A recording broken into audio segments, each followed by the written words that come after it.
je n'en connais pas personnellement, mais je pense qu'il y a un bon nombre d'entrepreneurs qui se cassent la gueule.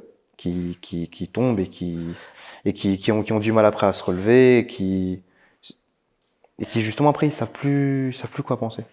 Ouais, je pense que l'échec, ça doit être, tu vois, l'échec, soit tu l'acceptes en te disant, c'est pas moi, je suis peut-être pas fait pour ça, c'est pas moi.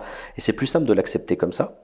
Mais si un échec, tu l'acceptes pas, tu te relances, tu vois. Mais tu peux pas avoir un échec et ne pas être dans une des deux cases que je viens de te donner. Voilà. C'est pas logique. Ça dépend vraiment de la personne de qui Voilà. on est, quoi. Voilà, soit tu acceptes qui tu es et tu sais qu'en fait l'entrepreneuriat, c'est pas ton délire.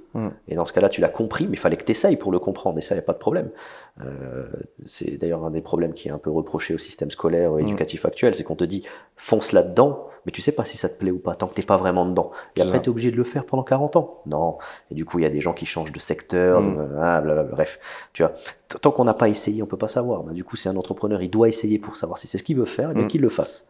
C'est ça. Et à ce moment-là, tu le sais ou pas. C'est ça. Et si c'est pas pour toi, si tu acceptes la défaite, entre guillemets, en te disant, ok, c'est pas pour moi, je retourne sur du salariat classique, au moins tu le sais. Et ça, c'est bien, c'est déjà un putain de pas dans la vie. Mais au moins, tu auras essayé. Au moins, tu auras essayé.